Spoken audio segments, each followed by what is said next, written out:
Hi, peace, light, and love. I was thinking again about empathy and why people choose sometimes to identify with the aggressive side. And that is in politics, we can see that. And we can see that in the ShanAnn Watts case very clearly. I've read pretty mean comments justifying her murder, saying, well, she talked so much. How could her husband have put up with her? And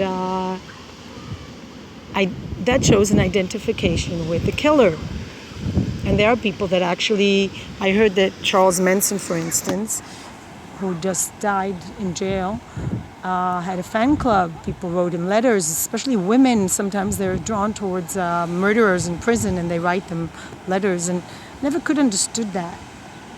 Never could understand that. I never had any sort of understanding into what makes people want to seek contact with somebody who just did a violent act ending the life of another person. And it seems that there are some people that have a tendency to identify with the aggressor. And the reason being is that the aggressor is alive while the victim is dead. So in the eyes of people that feel afraid, they see, oh, the one who was violent survives. Therefore, that's a person to identify with and to justify their actions.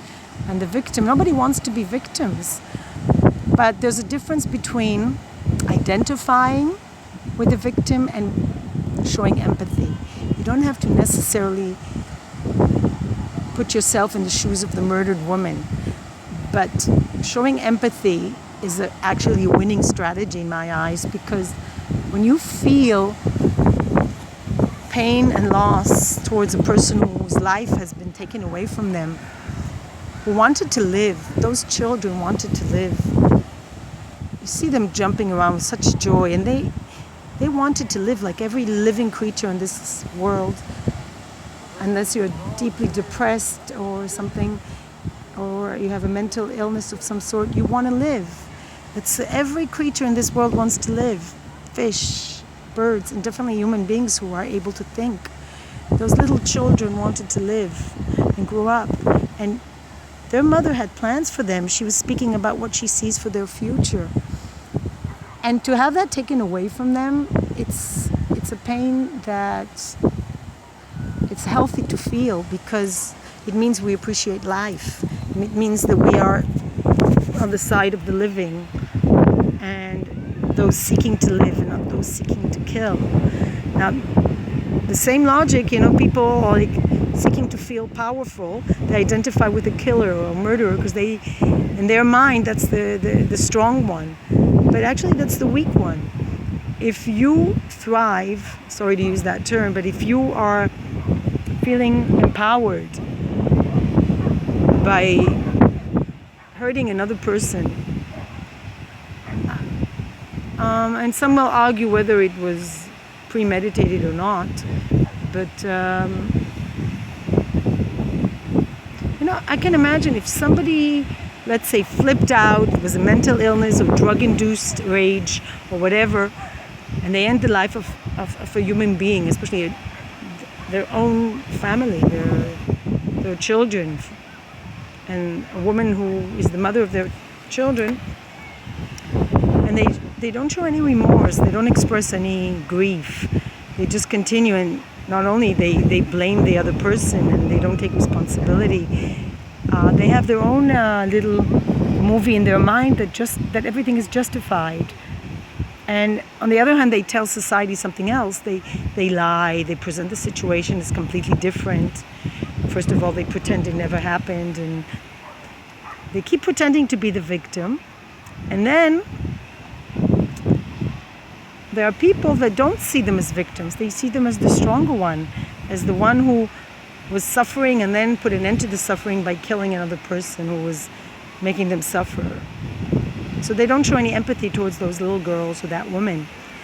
And they make mean comments on the internet that her family can read, everybody can read, and they feel empowered. We identify with the strong one. But what does it mean to be strong? What does it mean to be strong? It's a good question. The strength of a human being Is it a physical strength, a mental strength? I think the ability, there's a saying in Judaism that who is the hero? The one who is able to overcome his passion or his instinct. It's a special word in Hebrew that means instinctual energy. So, Eze Agibor Koveshet Yitzro. Who is the hero? The one who overcomes his passion or his desire. Desire is another word. And that means that the strength of a person is somebody who's overcoming impulses, who's able to contain himself. That's being courageous, that's being brave, that you feel like hitting someone, but you say, no, I'm not going to do it because it's the wrong action. I don't want to hurt somebody. I feel like it, but I'm not going to do it. Or a man or a woman who say, I really am attracted to this person, or I need some thrill in my life. I need excitement. And, and then they seek relationships online and casual relations or whatever, knowing they have a partner, a wife, a husband waiting for them at home and children, but they just care about filling their instinctual energy.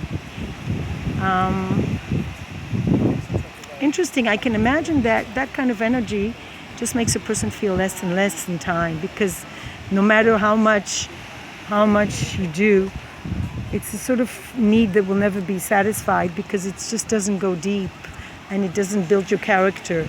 I think any behavior that doesn't go towards building a character, which means a strength of character, a character that's able to say no when you know that the action will harm others and also yourselves if you're not married.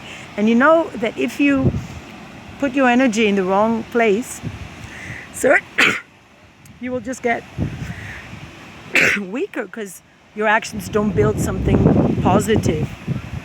It's like a person is putting energy towards building something, building something, or planting a tree, or doing something positive, as opposed to somebody who puts energy in just like goofing around and doing something that has no consequences. There's just nonsense, and it can harm potentially other people involved, because we don't live alone, we're not an island. But even if you think it doesn't harm anybody, if your actions are always towards frivolous desires and you don't really think about the future, think about beyond the moment, usually people don't feel good about it. They don't feel happy, and then they try again and again and again. They say, oh, I'm still not happy, so let me do more, and then you're still not happy. And no matter what you do, you just never find the satisfaction that you have from deeper consequences, like building a family, investing in education, or studying, doing something that has a meaning, something that lasts, is what I'm saying. This life, they say nothing lasts. You're born and then you die. But yet we leave something behind. ShanAnn left something behind. Her words. Not only was she trying to sell, but she also tried to say something about, she was searching for a meaningful life. And that meaning for her was her children. Even though people can argue that she was using them in a way to make sales, but in a way, she was also expressing something very deep. And and you can't miss that if you listen to her videos. She was very much concerned with the children having a better life. And yes, it meant also accumulating material values for her, but it also meant being strong and being empowered about being your own person and having a career of some sort, whatever it is. Trying to do something for the better of another person. That meant something to her. She was feeling she helped. We can criticize it. We can say, well, those powders were not really something you wanted to promote, but she tried. She struggled, and she tried, and you could see the struggle. And people said horrible things about her, but in the end of the day, those people writing are alive, even if they're not happy in their lives. I don't think somebody who's happy would say mean things, but no matter what, they're alive. They're breathing air, they're eating, they're alive. And she is Her body is in the earth, and her children's bodies as well. And everything that was her spirit, everything that was her is just ended. It's like a fire that's been extinguished.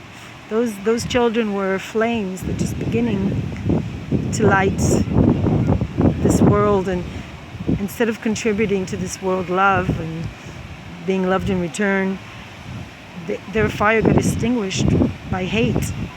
And to support that hate, to justify it, is just an incredible act of cruelty in my mind. And that's why I'm still making these videos, because I'm still searching for something to say, and I'm trying to understand why this case touched so many lives. One of them is the social media.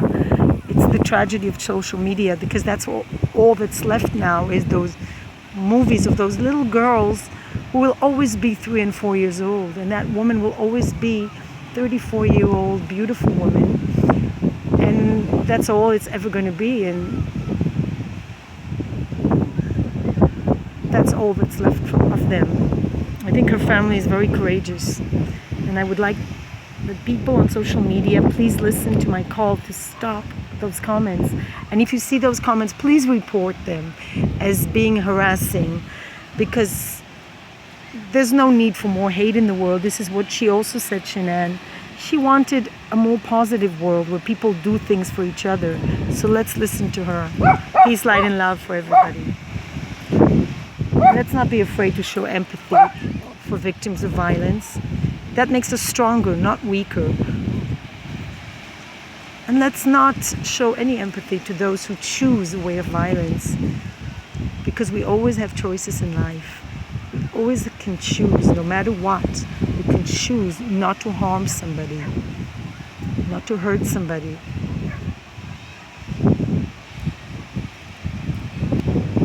Again, peace, light, and love on this beautiful beach.